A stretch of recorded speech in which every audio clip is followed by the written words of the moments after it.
In this video, let's talk about how to use flashcards effectively in your classroom. Now, flashcards are a classroom staple, of course, in the elementary school classroom, as to an extent in the junior high classroom as well.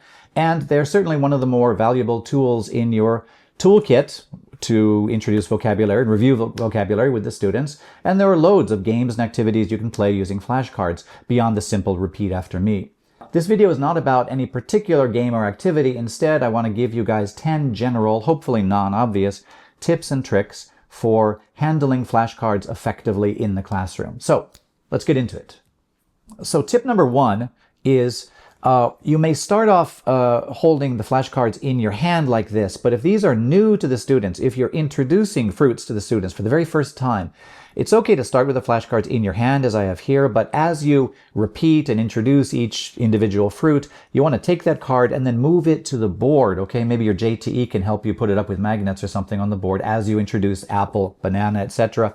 You want to keep them in the student's field of vision for as long as humanly possible. If they're in your hand like this, and I say apple, students say apple. Okay, they get the apple, but then I move on to banana, and in so doing, I've hidden the apple now. Turns out they've only seen the apple for a matter of a few seconds. Again, it's fine to start here, but if the words are new, particularly, you want to get them up on the board as soon as possible to keep the words in the student's field of vision for as long as possible. So tip number two is as follows. When you hold the cards like this, hold them as steady as you can and avoid, moving them around. I say this because you'll see teachers, ALTs and JTEs, who have a tendency to try and draw attention to the cards by saying, hey, we got some flashcards here. You guys, yeah, can you guys see them over there? Yeah, we got some. Oh, you want some too? Yeah.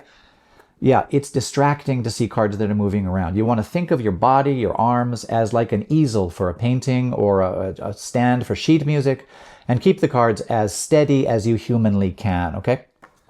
Tip number three is what I'm doing here on purpose. You should avoid doing accidentally, and that is covering up the word with your fingers. Depending on the cards, okay, and depending on the size of the letters and the location of where the word, or if the word is spelled out on the card, you can end up doing this without realizing it. Make sure that you're not covering it up. Okay, so tip number four is to avoid, again, doing the following.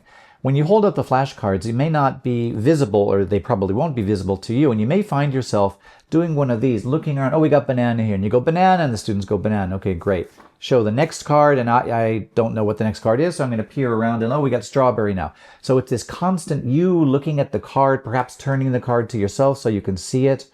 It's a distraction, and it's awkward. You want to avoid doing that to whatever extent possible. One partial solution is to do what I'm kind of doing here, and that is holding them not directly in front of you, okay, but instead off to the side like this.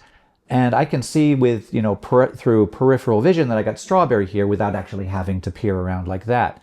That can be an awkward solution, however, because for one thing, it's just unnatural, I think, to hold them off to the side like this. You want to hold them in front of you, I think. Another potential problem is that if you hold them over here, your body may be blocking the field of vision of students sitting off here in this direction, okay? So you want to, there's no easy solution, except there is an easy solution, and that's in tip number 5, which I'm going to give you guys now. Instead of rotating the cards as I've been doing front to back, I'm recently in the habit of moving the cards back to front, like this. Why do I say that? Okay, these cards are printed on good, thick, flashcard appropriate paper, but I can see, nonetheless, they're not perfectly opaque, and I can see through the card that the next card is, in fact, cherry. I don't know if you can see this in the video. You can certainly see the shape of the cherry, I think, to an extent. I can see the word written there. So my point is that I don't have to look at all, okay? I can see, okay, through peripheral, I find that hard to say, peripheral vision, that it's cherry. I just move it up, cherry. Okay, great, that's wonderful. Next card, of course, is peach. Okay, great, wonderful. Grapes, of course, great, wonderful. Again, there's no looking at the card at all, okay? Tip number 6 on this list has to do with preserving the order of cards that have an order. For example, number cards, as I have here, or maybe they're ABC cards, and you want to keep them in order, but maybe I want to present the cards to the students, right? Maybe repeat or drill the numbers in this case, letters in other cases, and I want to present them out of order. You may be tempted to first shuffle up the cards and then peel them off one by one. That's one way to do it, but you want to keep them in order generally. You don't know when you may want to put them up on the board, 1, 2, 3, in order like that. In any case, here's my suggestion to you. if I want to show these sort of out of order randomly, okay, I'm going to peel off not one, but let's just some number. I don't even know how many, 6 or 7 or 8. Okay, apparently 8, and show the kids 9. Again, peel off some number of cards. Okay, we got the 2 now. Peel off some more. Okay, we got a 5. Peel off some more. Okay, great, wonderful. We got the 12 now. It may seem that in doing this, I've shuffled up the cards, right? I haven't at all. I know for a fact these cards are still in order, 12 to 15 and then 1 to 11. So to get them perfectly back in order, all I do is remove these, I guess, 12, 13, 4 cards. And the cards are now back in order, 1, of course, to 15. So it's a small thing, but if you've ever been working with cards, whether they're numbers or particular letter cards, okay, and they're out of order, they're shuffled up, and you want to use them, but you want to use them in order, it can be a nightmare. So that's a way to show the cards out of order, but nonetheless keep the cards in order yourself. Tips number 7 and 8 have to do with situations where you're putting the cards up on the board, which is what I advised you to do in many cases in tip number 1. In any case, tip number 7 is this: experiment with putting the cards up on the board, not straight, not perfectly vertically as you would do generally, okay, but instead put them up kind of at jaunty angles, maybe this kind of a situation, not this way, but this way. Why do I say that? Elementary school students particularly seem to respond to that. It's a little more fun, it's a little more festive, I don't know. But or at the minimum, put cards up straight once, and the next time you put cards up on the board, put them up at jaunty angles, as I like to say. I find I like to say jaunty angles quite a bit. Perhaps too much. Anyway, this is just another tool in your toolkit. Tip number 8 has to do with taking the flashcards down from the board. Now, if you're finished, if the cards are up on the board and you're finished the game or finished the activity or finished drilling or repeating or whatever you're doing, and maybe the students are now focused on something else, you can use that chance, okay, when you're no longer in the spotlight, you're no longer at the center of the focus, to just quietly take the cards down from the board. That's one way to do it.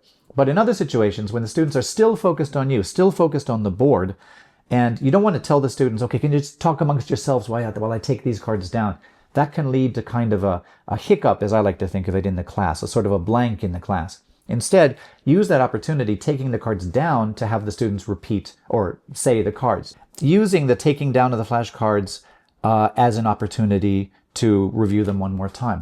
The same, as an aside, off topic, is true of situations where you have words written on the blackboard. You can just quickly erase the words one by one and ask the students, what you just erased. The students really respond positively to that, I have found. Tips number 9 and 10 have to do with actually making the flashcards. And tip number 9 is the only one on this list that I'll agree might be a little bit obvious these days.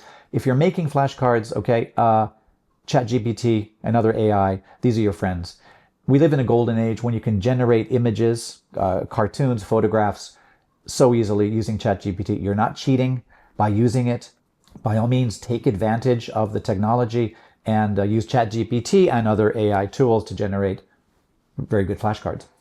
Tip number 10 is this: when you are choosing the images, okay, to put up on your flashcards, preferentially choose cartoons over actual photographs. Now, I'll admit, in the flashcards I've been showing you, these are from Google, okay, and these are actual photographs, of course, okay. Maybe they're AI, I don't know. They're not AI, not so far as I know. These work because they are very simple, okay. They're sort of single colors. They're against a white background. Everybody can see that these are grapes.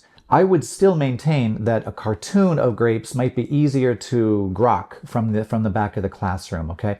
But I'll give you an example from let's bring it back to me. Some years ago, I was teaching 4th grade, and of course, 4th grade elementary school get the rooms of the school. They get classroom, library, science room, like that.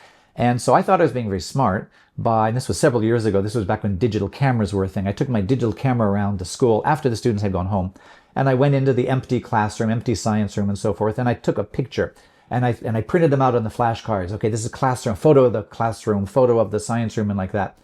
But I realized when I got these flashcards and I had them up on the board and I had an opportunity to walk around to the back of the classroom during the class I was teaching, I realized that they all look the same. And that's because, and here I've got some cartoons, okay, this classroom, okay, and if we move on here to this science, or this music room in this case, I'm sorry, these can look, if they're photographs, okay, it's the same kind of desk, same color walls, same style, windows and so forth, the classroom really can look a whole lot like the music room, looks like the science room. So it's just not immediately apparent from the photo that there's any difference. The point here being that cartoons are your friend. Okay, this is obviously a cartoon, may not be the best cartoon in the world, of a classroom. And this is obviously a cartoon of a music room. Okay, so preference cartoons over actual photos.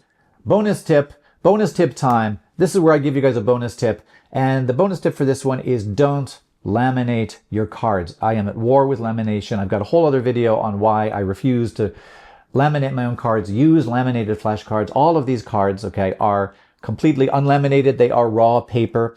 I will grant you that if you're not going to laminate your cards and if you're printing them out, you can't use just regular sheet paper. You will need a thicker gauge of paper, as I've been using here. But that's always available in the schools if you ask. Sometimes you have to ask for it. But no, do not laminate your flashcards.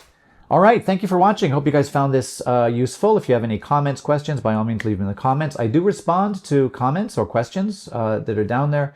And other than that, I don't give a rat's ass if you like and subscribe. Do what you want. All right. Thank you guys for watching, and I'll see you in the next one.